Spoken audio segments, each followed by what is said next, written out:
Hello बच्चों, कैसे हो? आपका स्वागत है त्रिपाण स्टडी सेंटर में। आज जो हम करने जा रहे हैं क्लास 11 हिस्ट्री। ये सीबीएसई के जो बच्चे उनके लिए है जो एनसीईआरटी बुक को फॉलो करते हैं। इसमें जो आज हमारे समक्ष 11वीं कक्षा का हिस्ट्री का जो चैप्टर आया है, द सेंट्रल इस्लामिक लैंड्स, यानी इस्लाम का उदय और विस्तार, जो कि लगभग यहाँ पर देखा जाए 570 से लेकर 1200 ईसा पूर्व का है।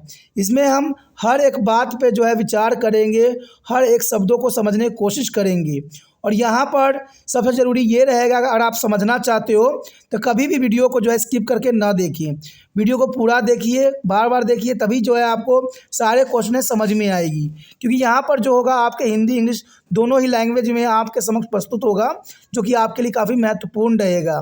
ठीक है, इसमें हर क्वेश्चन पे हम एनालाइज करेंगे, समझेंगे, जानेंगे। लेकिन क्वेश्चन स्टार्ट करने से पहले एक बात जो मैं हमेशा कहता हूँ, जिसको आपको सोचना भी चाहिए, विचार भी करना चाहिए और इवन अमल भी करना चाहिए, वो ये है कि जब भी वीडियो देखिए पूरा देखिए, क्योंकि अधूरा जानकारी सदैव खतरनाक होता है। साथ में एक इंपॉर्टेंट बात ये भी रहता है, अगर आप पहली बार वीडियो देख रहे हो तो लाइक शेयर सब्सक्राइब करना मत भूलना। क्योंकि दोस्तों लाइक कीजिएगा तो बनाने वाले का मनोबल बढ़ता है, सब्सक्राइब कीजिएगा तो इससे ये होता है कि जब भी मैं कोई वीडियो डालूंगा उसका नोटिफिकेशन आपको समय रहते मिल जाएगा। और देखिए शेयर का मतलब ये होता है कि आपके थ्रू ना जाने किन बच्चों को हेल्प मिल जाए, ये आप भी नहीं जानोगे, इसलिए जो है आप शेयर जरूर करो। ठीक है, व्हाट्सएप स्टेटस पे भी लगाओ। दोस्तों एनएसएस सेंटर जो है कई मानने में बहुत से बच्चों के लिए हेल्पफुल है, चाहे वो 8th क्लास हो, 9th 10th 11th 12th हो, चाहे वो एनआईएस बोर्ड के बच्चे हों, ठीक है, चाहे बीए एमए के बच्चे हो, सभी क्लासों के लिए कुछ ना कुछ जो है त्रिपाण एनएसएस सेंटर में उपलब्ध है। तो इसलिए आपके लिए ज़रूरी है कि आप सब्सक्राइब करके इसको चैनल को जो है सेव कर लो, नहीं तो बाद में अगर रिसर्च करोगे तो शायद आपको ये चैनल प्राप्त ना हो।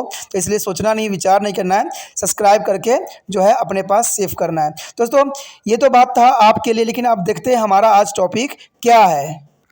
Today we will discuss on most important chapter here, the Central Islamic Lands. This is the most important chapter here for a class 11 history. And the next question arrive here. What do you know about their architectures of Islamic world in their 10th century? You know that first of all you understand their questions here. What do you know about their architectures of Islamic world in their 10th century? There is a Islamic world and architectures of 10th century. This is important. You know that architectures of Islamic world can be described as the following. First of all here, see, the Islamic architecture is a fine. It's the highest expression in the mosques and related religious building. The Islamic architectures is the most important for here of mosques and related religious buildings. And next, mosques are shrines and the terms from the Spain, the Central Asia, and sure there is some basic design, arches, domes, minarets, and the open courtyards, and they express their spirituals and practical need of the Muslims. This is an important point here. The next year, in the first Islamic century, there is a mosque acquired a distinct and architectural from which is a transcended and distant variation. The mosques had an open courtyard where a fountain or pond was placed and leading to a volatile hall, and which could accommodate worshipper and the prayer leader. You know that there are first century Islamic mosques require, and there is an important for accommodate here a worshipper and prayer leader. And two special features were localized inside the hall. First here a niche indicating the direction of the Makkah. The niche here indicating the direction of Makkah and pulpit from where is the sermons and where deliver during to soon the noon period on the Friday. It's important. Two special feature on this here. The direction of the Makkah and the pulpit from where is the sermons and will deliver during to the noon of prayers on a Friday. The Umayyad built of desert place of the oceans, which is served as the luxury residence and retreated to the hunting and pleasure. Umayyad is built of desert places here, and there is a luxury residences here for retreat of hunting and pleasure. You know that's important. The place is as a modeled on Romans and Sensians architectures, where are lavishly decorated with a sculpture and mosques and the painting of people.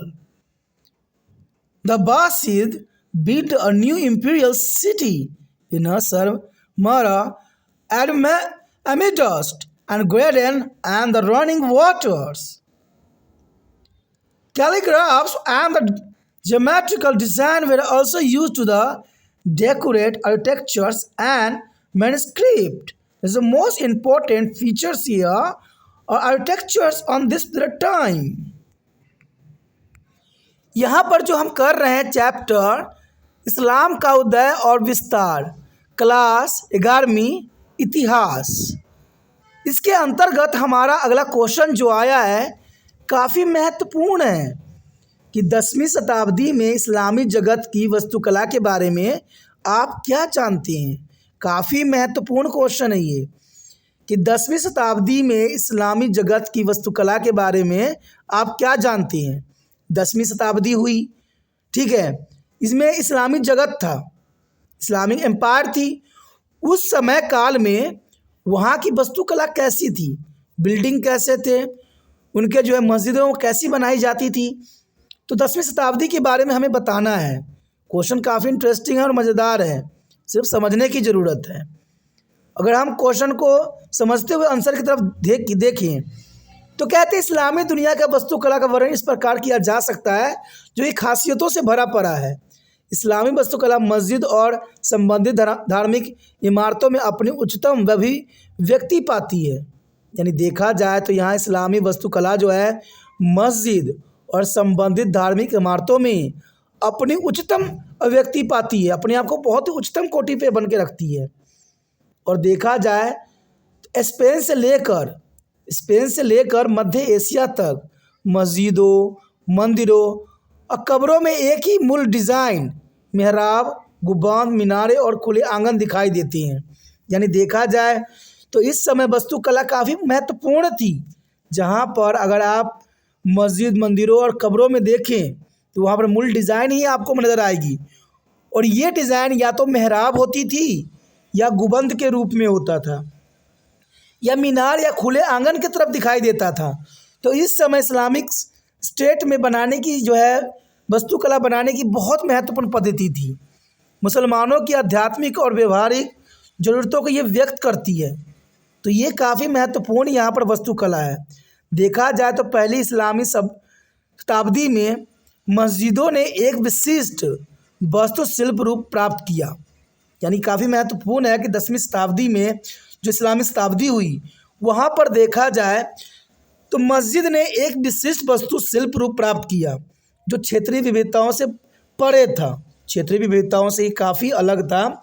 और मस्जिदों में एक खुला प्रांगण था जहाँ एक फव्वारा तथा तालाब रखा गया था। यानी फव्वारा और तालाब जो है काफ़ी महत्वपूर्ण रहता है। देखा जाए तो मस्जिदों में जो एक गुंबददार हॉल की ओर जाता था जहाँ उपासक और प्रार्थना जैसे नेता बैठा करते थे, और इनके लिए विशेष इस तरह के वास्तुकला का जो है यहाँ पर निर्माण किया जाता था कि वहाँ पर फव्वारे होती थी, तालाब रखा जाता था और ये गुंबददार हॉल की ओर जाता था जहाँ पर बहुत सारे श्रद्धालु जो होते थे, उपासक होते थे, नेता होते थे, वो बैठते थे। तो ये काफ़ी महत्वपूर्ण शिल्पकला थी इस समय काल में। देखा जाए तो हॉल के अंदर दो विशेष विशेषता स्थित थी। यानी हॉल के अंदर विशेषताएं दो प्रकार की थी। एक जगह तो मक्का की दिशा का संकेत देती थी कि इस क्षेत्र में मक्का है, और एक जो है व्यासपीठ जहाँ से शुक्रवार के दोपहर की प्रार्थना के दौरान उपदेश दिए जाते थे। यानी देखा जाए तो यहाँ पर दो स्थान काफ़ी महत्वपूर्ण थे, जहाँ पर देखा जाए तो एक जो था मक्का की दिशा को संकेत करता था और दूसरा जो व्यासपीठ जहाँ पर से शुक्रवार के दोपहर की प्रार्थना के दौरान उपदेश दिए जाते थे, तो ये काफ़ी महत्वपूर्ण थे यहाँ पर। अगर हम देखें आगे तो उमैदों ने नखलिस्तान में रेगिस्तानी महलों का निर्माण भी करवाया। उमैदों ने नखलिस्तान में जो है रेगिस्तानी महलों का निर्माण भी किया, जो शिकार और आनंद के लिए जो है शानदार व्यवसाय और आश्रय स्थल के रूप में काम करते थे। तो ये काफ़ी महत्वपूर्ण है।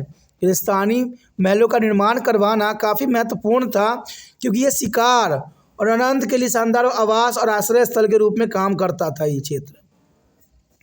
रोमन और सेसोनियन वास्तुकला पर आधारित महलों को लोगों को मूर्तियों, मोज़ाइक और चित्रों में भव्य रूप से सजाया गया था। यानी ये काफ़ी महत्वपूर्ण थी वास्तुकला के अंतर्गत कि उनके जो है सैनियम वास्तुकला पर आधारित थी। सैन्य कक्ष जो थी वास्तुकला पर आधारित थी। लोगों के मूर्तियों, मोज़ाइक और चित्रों को भव्य रूप से वहाँ पर सजाए जाते थे, जो कि काफ़ी महत्व रखता है।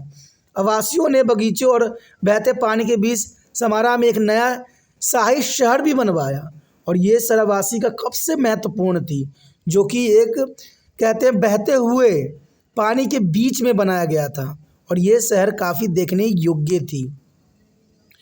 वास्तुकला और पांडुलिपियों को सजाने के लिए सुलेख और ज्योतिर्मय डिजाइनों का भी उपयोग की जाती थी। तो देखा जाए तो वास्तुकला का जो है काफ़ी हमें विशिष्ट उदाहरण इस समय काल में मिलती है, जो काफ़ी महत्वपूर्ण है। इसी के साथ दोस्तों हमारा ये क्वेश्चन ख़त्म हो जाता है। आगे क्वेश्चन और भी महत्वपूर्ण है, तो आप बने रहे तिरपान सेंटर के साथ, और हर एक क्वेश्चन को जो है अच्छे से देखिए, समझिए और एनालाइज कीजिए। ठीक है। अगर मैं यही बात हमेशा कहता हूँ कि अगर आप तिरपान सेंटर को पसंद करते हो, जितना हो सके शेयर करने की भावना आपके मन में बरकरार रहना चाहिए। जितना शेयर कीजिएगा वीडियो, उतना दूसरे बच्चों का भी केयर होगा, और शेयर ही केयर होता है, ये तो आप समझते हो। और तिरपान सेंटर ये नहीं चाहता कि कोई बच्चा इस वीडियो से अनभिज्ञ रह जाए, इसलिए अपने व्हाट्सएप स्टेटस पे जरूर लगाइए, कॉपी जो है कीजिए और अपने व्हाट्सएप स्टेटस पे पेस्ट कीजिए। और सबसे महत्वपूर्ण बात ये रहता है बच्चों के लिए कि वीडियो को कभी भी स्किप करके ना देखिए, आगे बढ़ा के ना देखिए, क्योंकि इससे वीडियो की गुणवत्ता खराब होती है। ठीक है। और वीडियो को पूरा देखिए, तभी आपको जो है क्वेश्चन की गंभीरता को समझ में आएगा, क्योंकि जब तक क्वेश्चन को आप गंभीरता से नहीं लीजिएगा, नहीं समझिएगा, अच्छा से अच्छा नहीं कर पाइएगा। और मान लीजिए अगर आप आगे कर के वीडियो देखते हो, तो बहुत से ऐसी बातें रह जाती है जो आपको समझ नहीं आती है, और वो क्या पता इम्पोर्टेंट बात रही हो। अगर नहीं समझ में आता है तो जनरल सी बात है, वीडियो ना देखें, क्योंकि अधूरा जानकारी लेके चलना सही नहीं होता है, और मैं नहीं चाहता कि आप बाद में तिरपान सेंटर को कोसो। इसलिए अच्छा है कि पूरा वीडियो देखिए, समझ के देखिए, आपको सब समझ में आएगा। ये तिरपान स्टडी सेंटर का विश्वास है। ठीक है। और मुझे ये भी विश्वास है एग्ज़ाम में इन्हीं क्वेश्चनों में से कोई क्वेश्चन आएगा, सिर्फ उसका क्वेश्चन बदला हो रहता है, लेकिन आंसर सबका एक जैसा ही रहता है। इसलिए अच्छे से देखिए। पहली बार मेरे चैनल पे आए हो, पहली बार वीडियो देख रहे हो, समझ में आ रहा है, अच्छा लग रहा है, तो चैनल को सब्सक्राइब अभी कर लीजिए। चैनल को सब्सक्राइब नहीं कीजिएगा तो बहुत से वीडियो से अनभिज्ञ रह जाइएगा। यहाँ पर वीडियो की एक लंबी लिस्ट है। यहाँ पर 8th क्लास से लेके MA तक के बच्चों के लिए सारी वीडियो उपलब्ध है, सिर्फ आपको समझना है। एक बार तिरपान सेंटर के साथ जुड़ जाओगे, कहते हैं कई सालों तक जुड़े रहोगे, क्योंकि इतना कुछ वीडियो है जो आपके लिए सफिशेंट है। ठीक है। इसे सोचिए नहीं, विचार ना कीजिए, अभी तिरपान सेंटर को जो है अपने मोबाइल में सब्सक्राइब करके सेव कीजिए।